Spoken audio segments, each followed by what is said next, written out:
Swayam Prabha. Digital India. Educated India.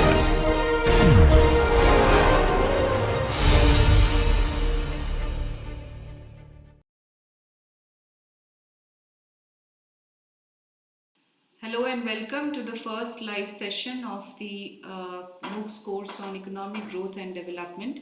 Let me first of all express my appreciation, my thanks for the appreciation that has been received for this course on economic growth and development. There are a few questions that I have been receiving on various platforms regarding the intent of the course, regarding the textbooks that should be followed as part of this course. Just a few questions on whether there can be more follow-ups on this course. I'll try to address some of these queries as part of today's live session. Those of you who are watching this live session, please feel free to post your questions on the space provided, and we will try to answer most of your questions.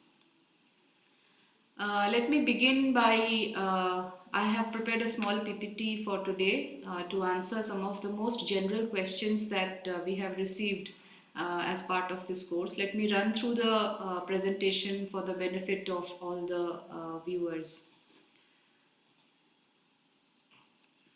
Okay, so one of the questions that I have been receiving frequently is what is the level at which this course has been pitched? The intended audience of this course are basically students and professionals who are not introduced to a basic formal course on economics, and if they're interested, and also but also those who want to understand some of the basic underlying economic concepts and theories, which is required to participate in a discussion and debate on issues of development and growth.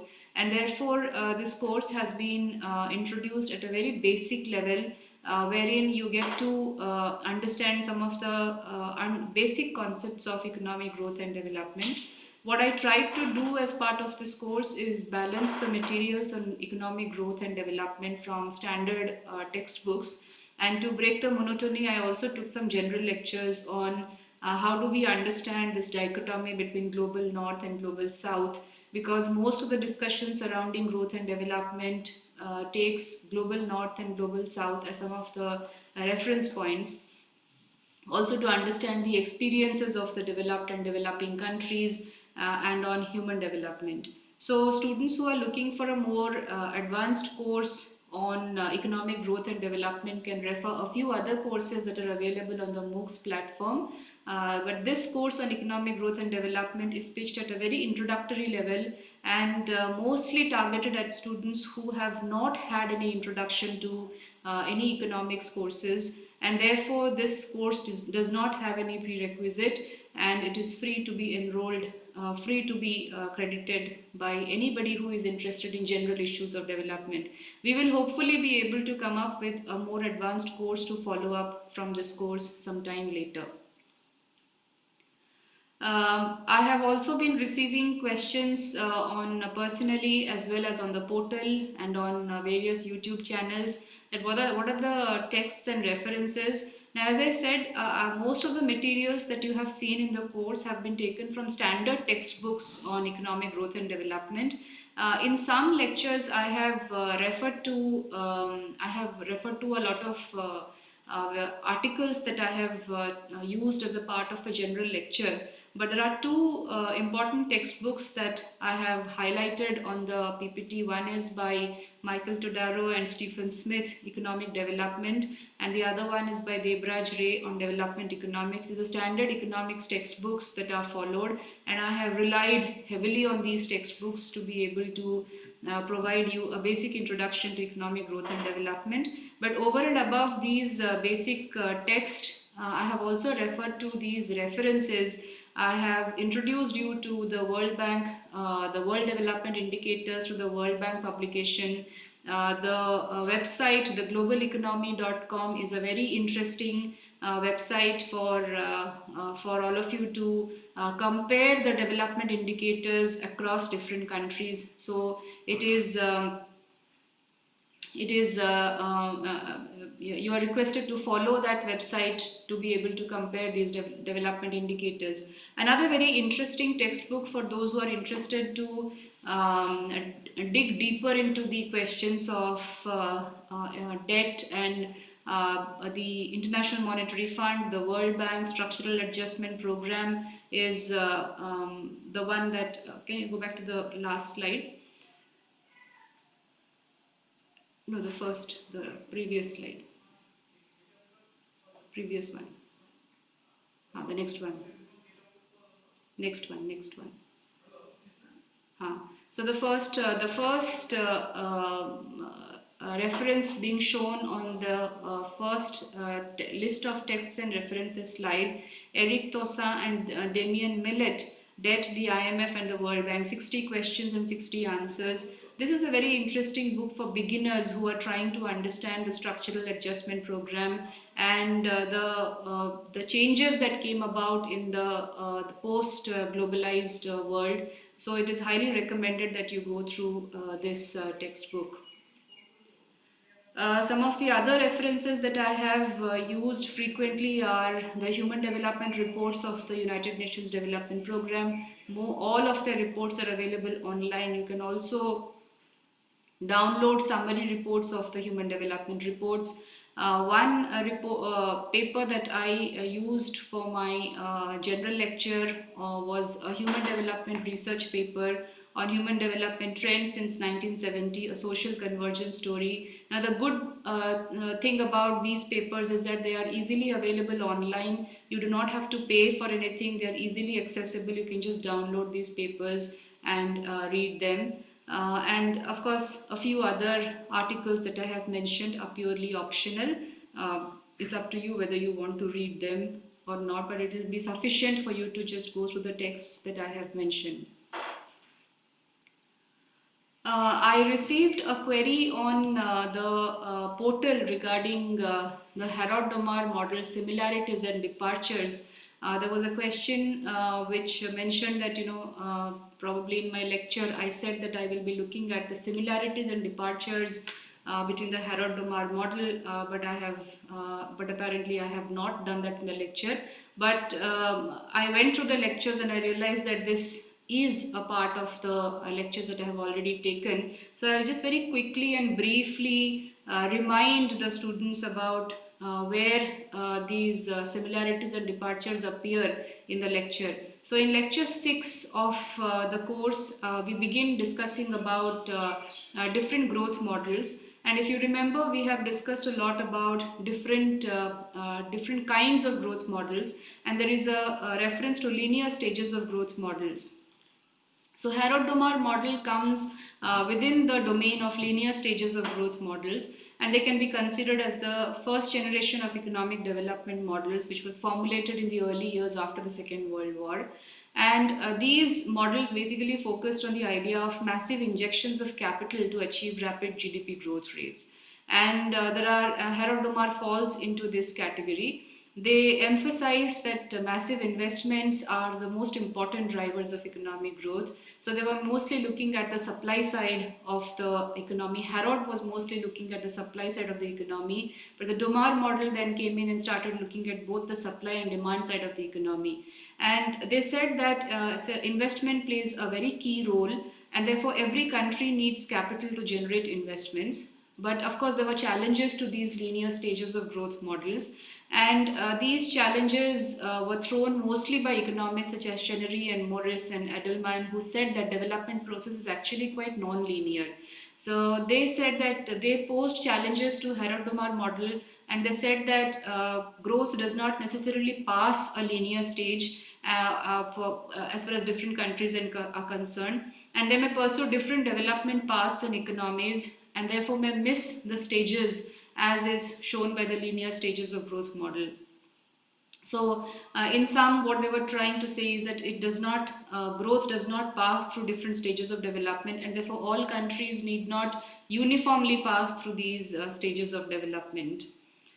So Harrod and Domar model looked at the changing conditions of an economy, although they were referring to different conditions under which the economies operate. And both of these models stress on the conditions which are very essential for achieving and maintaining a steady growth rate.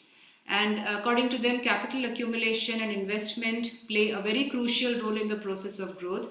Investment plays a double role. It generates income through investment. It generates income, as in investment generates income through the multiplier effect, and it also gives rise to increased productive capacity of the economy by enlarging the capital stock. So investment plays a dual role here by generating multiplier effect as well as productivity effect. Uh, Now, as I was saying, Harrod was mostly focusing, they were writing more or less during the same time in the 1940s, and Harrod was focusing on the supply side of the economy, but Domar was emphasizing that there is a necessity to look at growth from both the demand and the supply side. And he was saying that the pre-Keynesians were focusing more on the supply side, whereas the Keynesians focused more on the demand side of the problem. However, to be able to come up with a dynamic equilibrium model of growth, it is important that we juxtapose the demand side and the supply side. Therefore, his focus was on both demand side and supply side. So he was explaining what goes on in the demand side, what goes on in the supply side, and what are the conditions that are essential for the economy to be able to achieve a steady state growth. So those of you who have not been able to follow this lecture on Harrod-Domar model closely, I would urge you to look at the lecture transcript number 10 for more details on the similarities and the points of departure between the models proposed by Harrod and Domar. So if you have more questions, you can put them on the screen. There are questions on exams. I request that you put these questions on the portal. The TAs will take them to the technical staff, and they will be able to answer the questions on exams that you want to appear in. We will not be able to answer those questions now.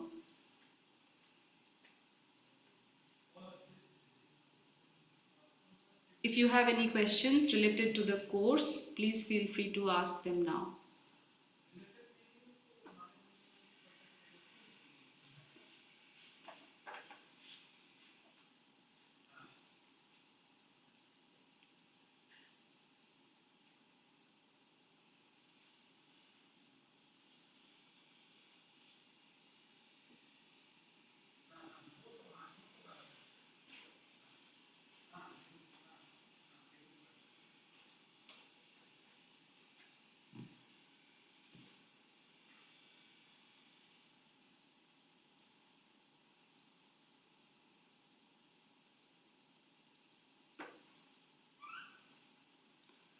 Please feel free to post your questions on the chat box.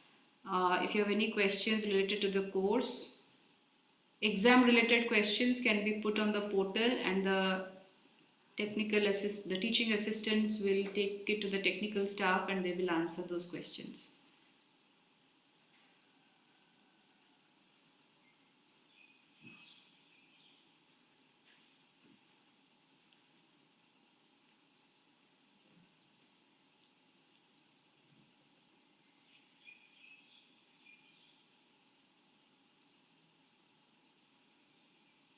Can you explain once again the different cycles of the economies? You mean the business cycles? So you're referring to Schumpeter's growth development model. I suggest you look at the transcripts of the Schumpeterian model um, to, uh, to be able to understand the business cycles. If you're referring to business cycles, then please refer to Schumpeter's growth model and the transcript of the Schumpeter's growth model, growth and development model that we have discussed as part of the class. Can you be more specific in your questions? Because since you're asking that, Preet Arora, since you're asking that, explain different cycles of the economies. So basically you're referring to business cycles. I suggest you go through the lecture because it goes into the details of it. However, if there is something very specific that is relevant to the contemporary times that you're asking, then maybe you can put that question. Which theory is the most relevant to present day scenario?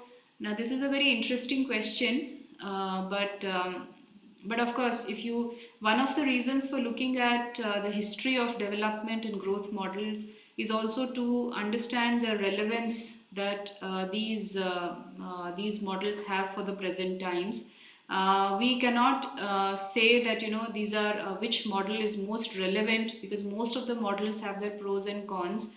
And currently, at this juncture where we are standing today, there seems to be a return to the questions about whether or not we should have more of state intervention in the kind of market economies that we are living in. It seems like we are moving back. There is a takeover. We are posing questions from the point of view of heterodox economics, challenges to neoliberal economics, challenges to free market economics, and so on. There seems to be a conflict of ideas presently like never before. So it will not be, while it is interesting to look at which model applies more to today's scenario, I would say that we are in a conflicted stage where we are trying to find the right balance, because the progresses that we have made, or the fast strides that we have made with regard to market economies has become irreversible. And there are various pros and cons of it, as a result of which the challenges posed by the free market economy are so many that we are today standing at a stage where we are challenging these notions from the point of view of heterodox economics. Do you feel we can have a new theory which can be a revised version? There are most of the theories that we have spoken about, for example, say the focus on human development perspectives. One of the things that is at the core of trying to understand human development as a principle is also to see that whether we want to have unwarranted growth as one of our ideals, or whether we want to look at the issues of sustainable development and overall human development, whether we want to look at the inequality issues, and whether inequality is hindering growth because it is not creating equal opportunities for all. So these are questions that need interrogation. And therefore, I do not think that I will not subscribe to the point of view that we need to revise certain models and apply just one model, because the experience of the development experience of countries has shown us that there is no single model which applies to any country. And there are certain countries that have shown a very rapid economic growth following the market economy model, and there are countries such as India, Brazil, which has seen very high levels of inequality by following the market economy model. So it is in this context that I think we need to interrogate these questions from the point of view of development models, and not try and blindly implement any one model as such.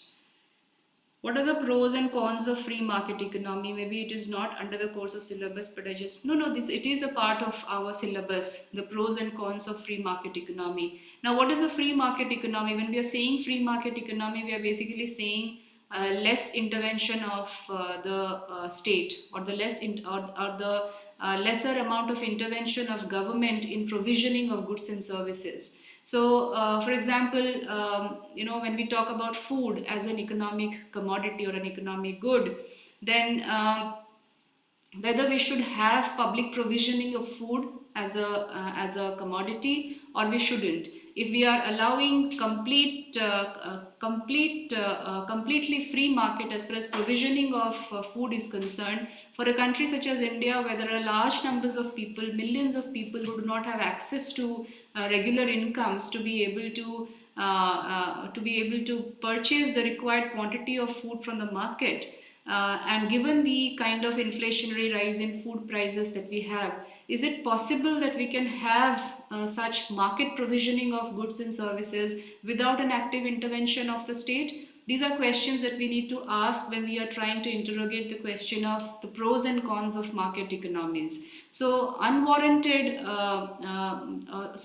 uninterrupted market provisioning of goods and services without intervention of the state, given the state of inequality that we are in, may give rise to a lot of welfare losses as far as outcomes such as hunger and starvation and nutrition problems are concerned. So, given the fact that we are not in the levels of equality, the levels of inequality in a country are such, I think market economies give rise to such problems if there is no adequate provisioning of goods and services by the intervention of the state. Is India moving towards a monopolistic economy? In case it is, in case it is, would it be good or bad? I am not sure about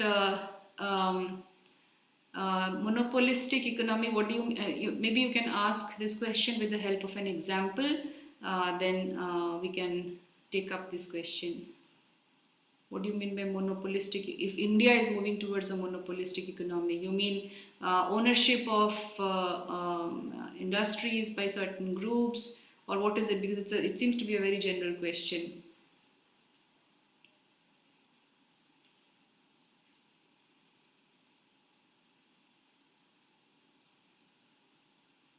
Can capitalistic economy ensure competition and reduce poverty?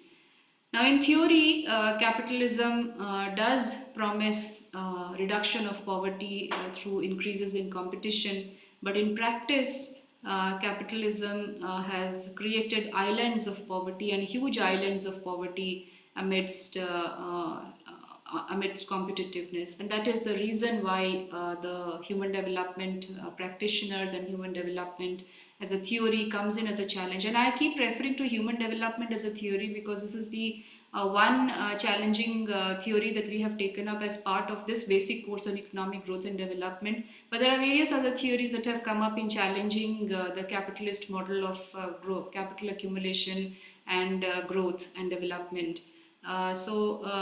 Yes, there are in theory capitalism promises reduction of poverty, but in practice we haven't seen so. Is privatization beneficial in a country like India? Is government intervention a hindrance for development in our economy? These are all very generic questions for which there are no general yes or no as an answer. Usually when we talk about intervention of government or private intervention, we can only speak in the context of provisioning of certain goods and services. And therefore we need to see what are the benefits and costs of those goods and services. For example, today everybody is talking about a COVID vaccine. Now, COVID vaccine is an economic good, but whether we want to look at COVID vaccine as a public good or as a private good. If considering the fact that the demand for COVID vaccine today is very high, and if this vaccine is provided only through the market, then obviously the demand being very high also means that the price of this commodity will also be very high. But we also know that the demand for this commodity is such that it affects the well-being of a large sections of population. So it is under these circumstances that private provisioning of a good such as a COVID vaccine is not a good idea. And therefore the government needs to step in for provisioning of a good such as a COVID vaccine. But of course, if we are looking at televisions, let us say, or mobile phones, which are purely private goods, which benefits only the person who is consuming that good, in these kinds of cases, private provisioning is a better option than public provisioning of those goods and services. So the issues of privatization or not are very dependent upon the kind of goods and services, the kind of sectors that we are looking at. And it is in that context that we can discuss who should be providing what.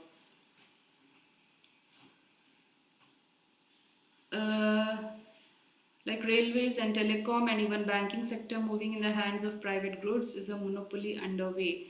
Now, I will not be able to answer that question in this platform. However, these are public utilities, and of course, the privatization of public utilities, given the stage of development of a country, is something that again needs interrogation. Personally speaking, I will not be in favor of privatization of railways and telecom and even the banking sector, given the stage of development that we are in India today, where there is massive poverty, where there are massive job losses, and the structural transformation in the economy is such that although we seem to have moved away from agriculture to non-agriculture, however, it has not been a very smooth transition. The push from agriculture to non-agriculture seems to be distress driven, although there have been there have been rise in real incomes as well as among the households. However, the fact remains that we are in a period of massive job losses, and we have moved from a period of jobless growth to job loss growth. And given these circumstances, privatization of public utilities does not seem to be a very good idea. Does Indian government follow solo model of development? Now, if you're referring to the use of capital intensive technologies, is that what you're referring to? Please be very specific in your questions, then I'll be able to better answer your questions.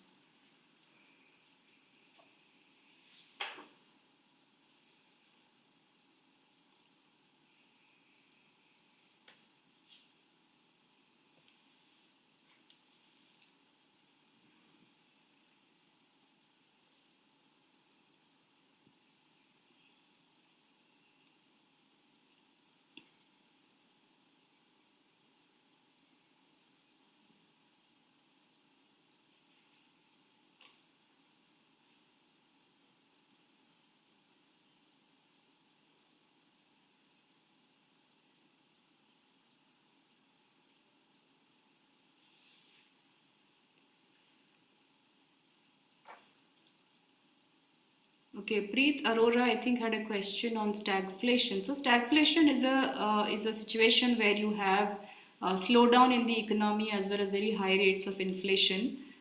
So that's what is referred to as stagflation. And recession is also a period of slowdown in the economy, but not necessarily associated with high rise of with inflationary forces. So that's the distinction between stagflation and recessionary periods. I think I missed that question. Free market or monopolistic market is better than perfect competition. If not, then why countries allow monopolies to form in the country? What is the major obstacle for India to being a developed country? Is it less growth or more population? Can Indian economy be developed in coming decades? Now, Deepak Tiwari's questions on which forms of market. So we're basically referring to different forms of market. And again, as I said, I keep saying that it depends upon the kind of goods and services provisioning that we are talking about. We cannot generally speak about, countries allowing monopolistic markets. It has to be very sector specific. So we can probably talk about that in specific context of certain markets. What is the major obstacle for India to being a developed country? Is it less growth or more population? These are vicious cycles of poverty. As you know, low growth leads to of course, more the heavy dependency. Population as it is not a hindrance really, because population also is the source of human capital, right? So in that, it's a source of labor.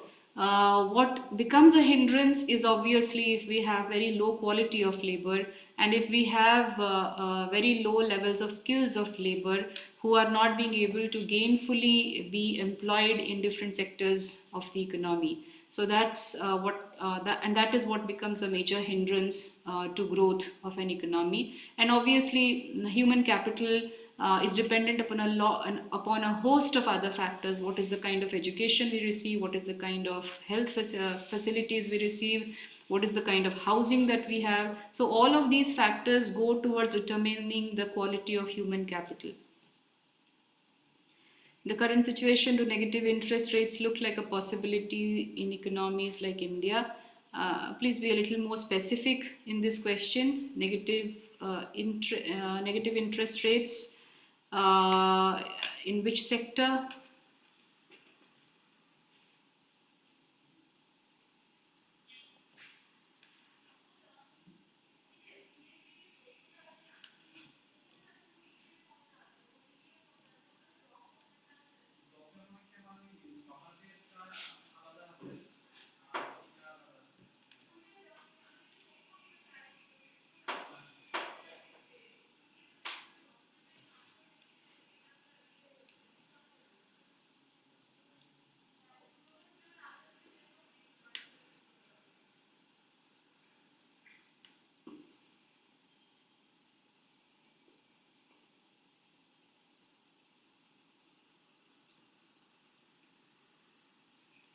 Negative interest rates, I don't know why you're saying, you mean low interest rates, is it? Low interest rates, low lending rates for investment purposes. Definitely, yes, for bringing about revival within the economy, low interest rates. However, negative interest rates is something that I'm not able to understand. What do you mean? But definitely low interest rates for revival of the economy in certain sectors, yes. What are the basic problems that hinder the growth of Indian economy? I suggest all of you to suggest you to go through the general lectures on India's development experience that we have as part of the course for a better idea on these basic questions on what is hindering growth of Indian economy. Career options. I'm sorry, this is not a counseling course on career. However, you can put these questions on the portal. Probably the teaching assistants will be able to answer these questions if possible. Please try to stick to the course and ask questions related to the course.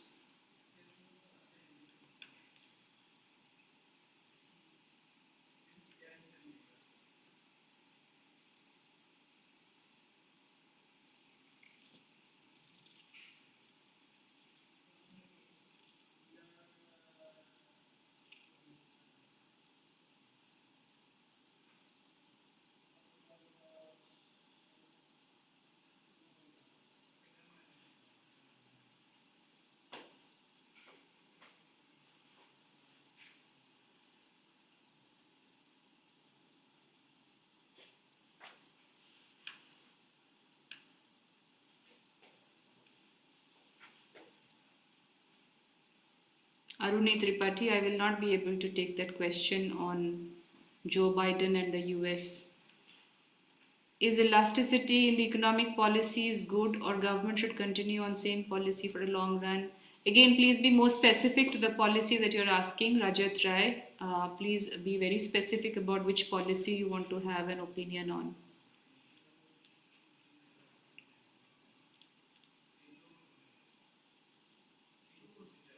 Ramamurthy, why big corporates are richer by contributing capital while laborers are poorer, even though they contribute as factors of production.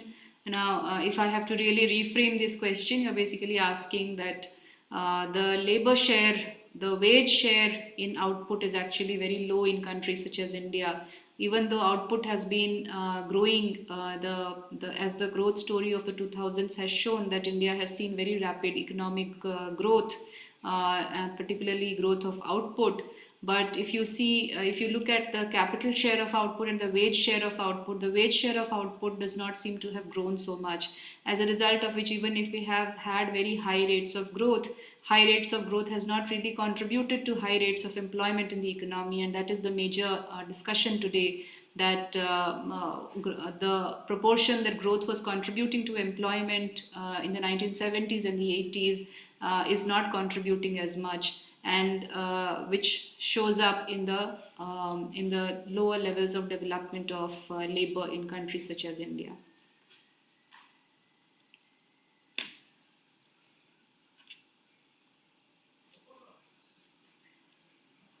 Also in classrooms, when students ask questions such as why are laborers still poor and why are big corporates like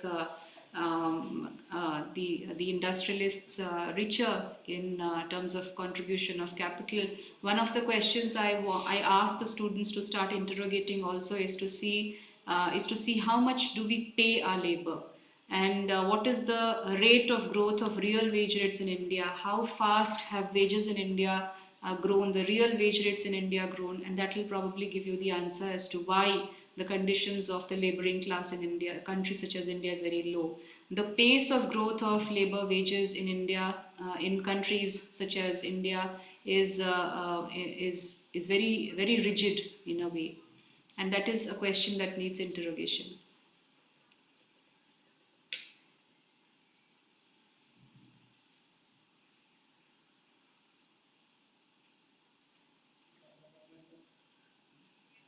How increasing income inequality is a big problem for inclusive development of India. If we talk about particularly the per capita growth, is it going to increase in India?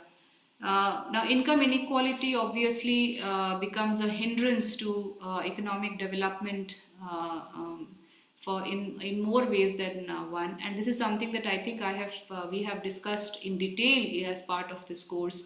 That when the levels of inequality are high, you are basically sharing the distribution of inequality is very high also. It brings about a lot of distribution inequality, distributional inequality, and that is something that does not go well with this idea of inclusive development. And of course, when you are talking about inequality in countries such as India and many other South Asian countries and African countries, one of the questions that also needs close attention to is whether we are only looking at vertical inequality or we are also looking at horizontal inequality, because inequality in countries such as India also has its own social and gender dimensions, and therefore one needs to really interrogate this question as to see, when we're talking about income inequality, is it only income inequality irrespective of all the social group compositions that we know of, or are we talking about income inequality in particular reference to certain socioeconomic composition or groups of people? And there you would have your answer. And therefore, that is where we need to go back to the social dynamics of countries such as India, which are also very important to get rid of the economic inequality that we are talking about.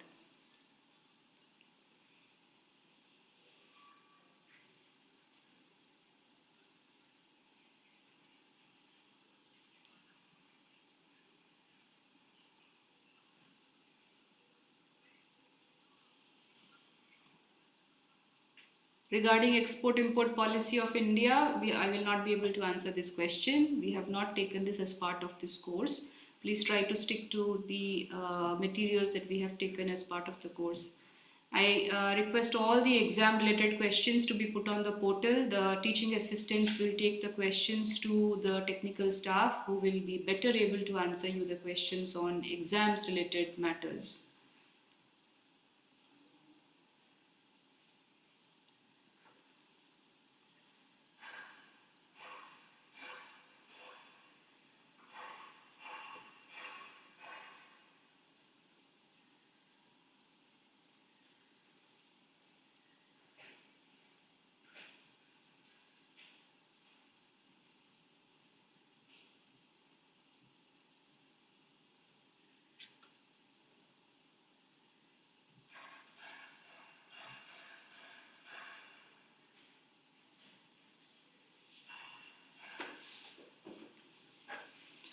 Okay, I think thank you for your attention for the live interaction session. There will be more live interaction sessions. So if you have more questions, please put them on the portal. We will try to reach out to you. And again, exam related questions will be answered with the technical staff. You may post them on the portal. Thank you. Thank you.